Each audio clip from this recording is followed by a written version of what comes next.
berbagi sedikit, bukan bermaksud menggurui ya. Tadi saya ada telepon, terus istri saya bilang, ditelepon Pak Rene itu. Padahal saya lagi mempersiapkan SMS, mau izin nyangkul salju. Tepat sekali teleponnya. Ya, mari kita baca dari Filipi pasal 3 ayat yang ke-20. Filipi pasal 3 ayat 20 bunyinya, karena kewargaan kita adalah di dalam sorga, dan dari situ juga kita menantikan Tuhan Yesus Kristus sebagai juru selamat ya. Nah, Bapak-bapak yang dikasih oleh Tuhan, Rasul Paulus ini menulis dari dalam penjara kepada jemaat yang dirintis pertama kali di Eropa, yaitu yang ada di kota Filipi. Nah, meskipun Rasul Paulus ada di dalam penjara, maka mulai dari Filipi pasal 1, pasal 2, pasal 3, dan pasal 4 itu bicaranya selalu tentang sukacita, sukacita, sukacita, dan sukacita. Bahkan di dalam Filipi pasal 4 ayat yang keempat dikatakan bersukacitalah, sekali lagi kukatakan bersukacitalah ya. Nah, jadi ciri-cirinya orang itu warga negara kerajaan Allah, ciri-cirinya adalah mereka hidupnya selalu bersukacita apapun yang terjadi ya. Nah, kata sukacita ini ditulis di dalam bahasa Inggrisnya joyful, cheerful, graceful. Jadi beda dengan gembira. Kalau gembira kan ditulis dengan happy. Happy itu berasal dari kata dasarnya hap ya, hap. Jadi karena sesuatu terjadi, dia gembira. Di Surabaya ada restoran namanya Double Happiness. Artinya kalau kita makan di restoran itu karena makanannya enak, maka happy-nya kita jadi double. Nah, orang Kristen enggak. Mereka dipakai nama joyful, cheerful, graceful. Kenapa? Karena sukacita dari orang Kristen, orang percaya itu dari dalam hatinya. Rasul Paulus mengatakan, mengapa kita bisa bersukacita? Karena Kristus itu, orang Jawa bilang, sudah manunggal, sudah menjadi satu dengan kita.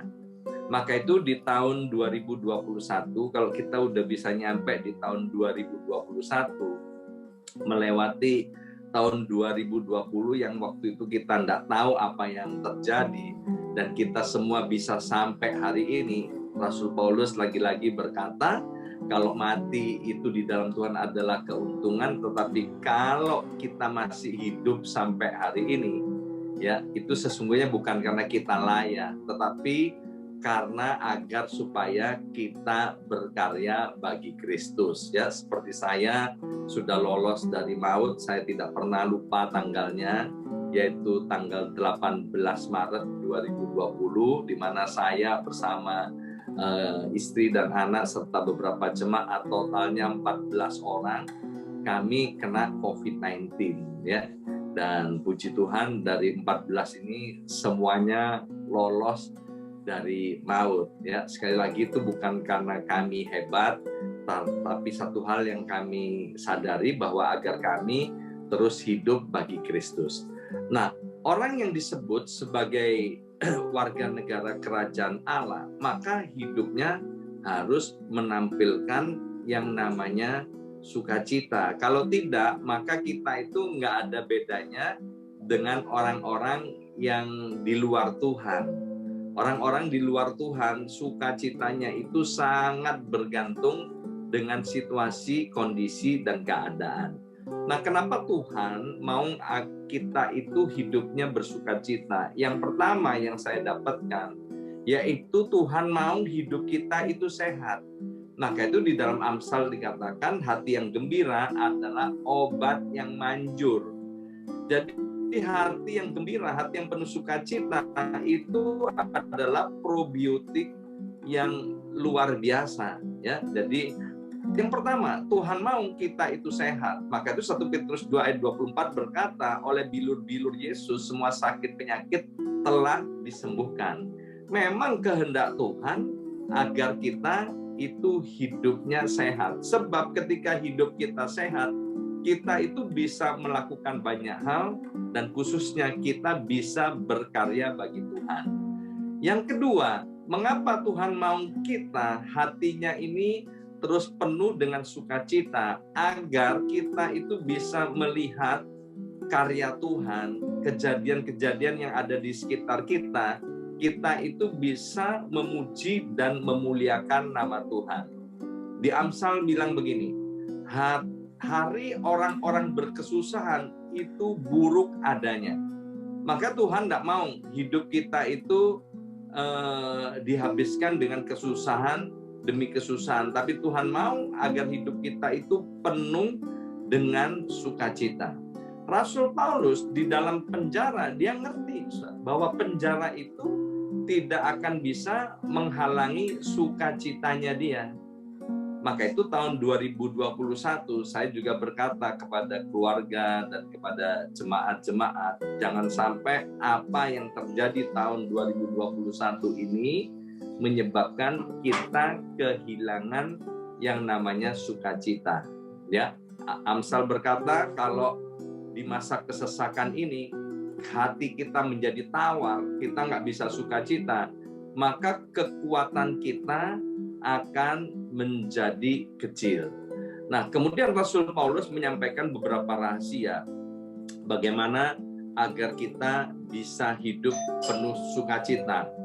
Saya mau sampaikan satu hal saja, yaitu dari Filipi pasal 4 ayat yang pertama sampai dengan ayat yang ketiga. Dikatakan begini, karena itu saudara-saudara yang kukasihi dan yang kurindukan, sukacitaku dan mahkotaku, berdirilah juga dengan teguh dalam Tuhan, hai saudara-saudaraku yang kekasih.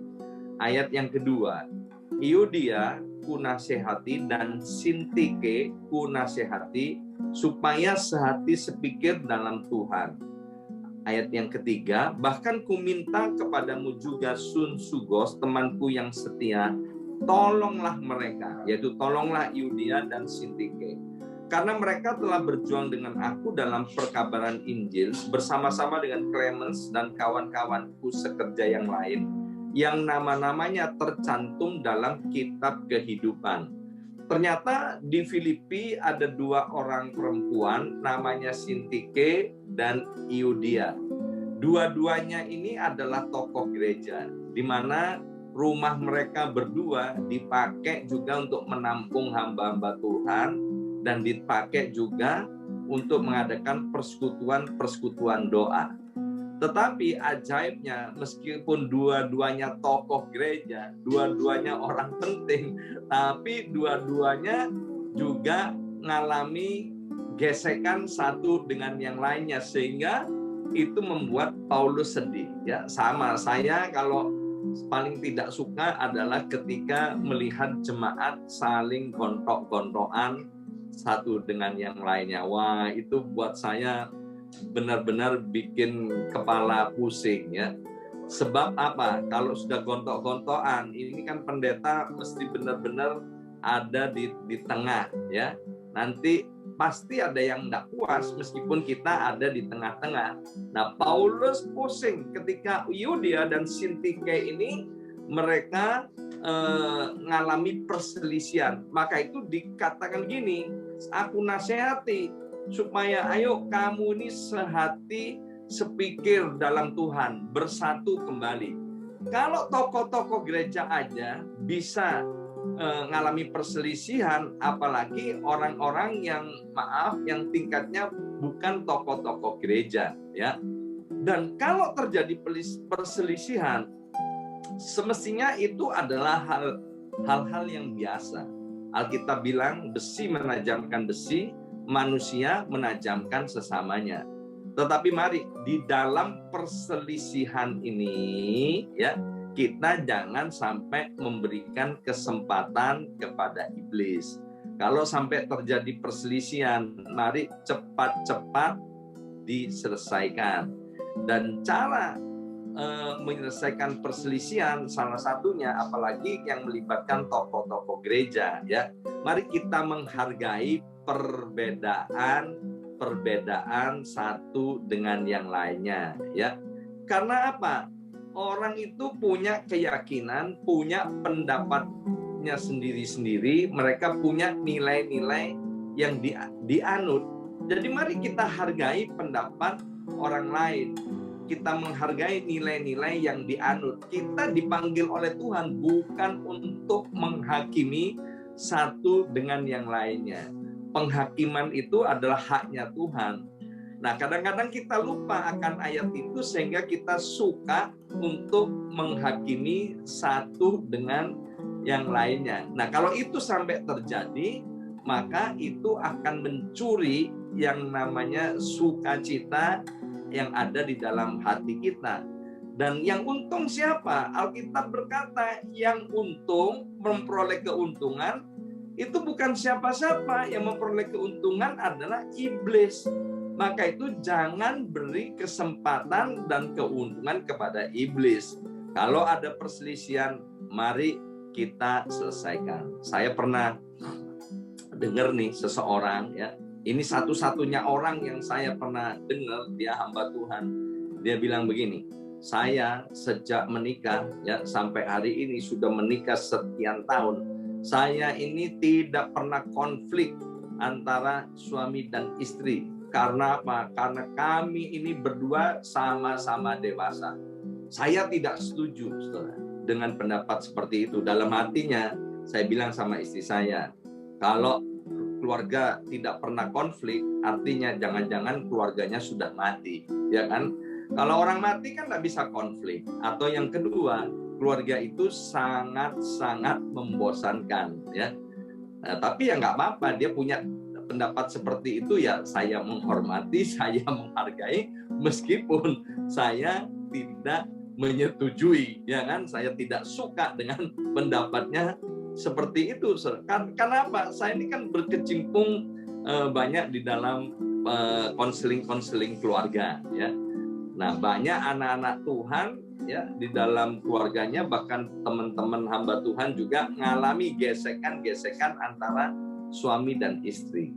Yang penting bukan soal gesekannya, tapi bagaimana kita berespon terhadap gesekan itu, khususnya di tahun 2021, agar daya tahan tubuh kita menjadi prima, kita nggak gampang jatuh sakit, dan kita bisa melihat tahun 2021 tahun yang indah, yang lebih indah dari tahun-tahun yang lalu.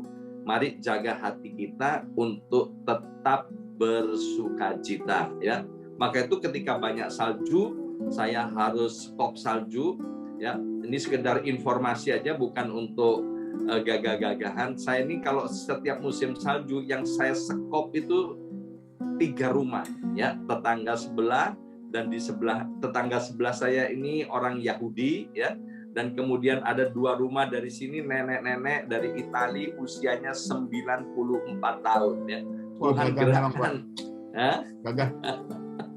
Tuhan gerakkan saya untuk nyekopin salju mereka, ya. Maka itu saya melihat banyak salju, saya bilang ini, wow, luar biasa, ini banyak berkat, ya.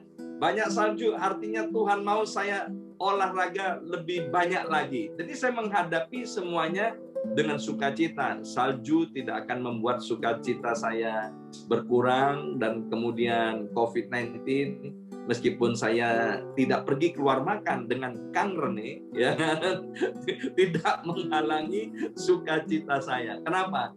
Karena saya adalah warga negara kerajaan Allah. Dan Rasul Paulus berkata bahwa kerajaan Allah bukan soal makan dan minum, tapi kerajaan Allah soal kebenaran, damai sejahtera, dan sukacita oleh Roh Kudus. Tuhan berkati. Amin, Kang. Amin. Memang betul, bukan masalah makan dan minum, tapi Tuhan katakan juga harus makan. Thank you, Pak Yongki.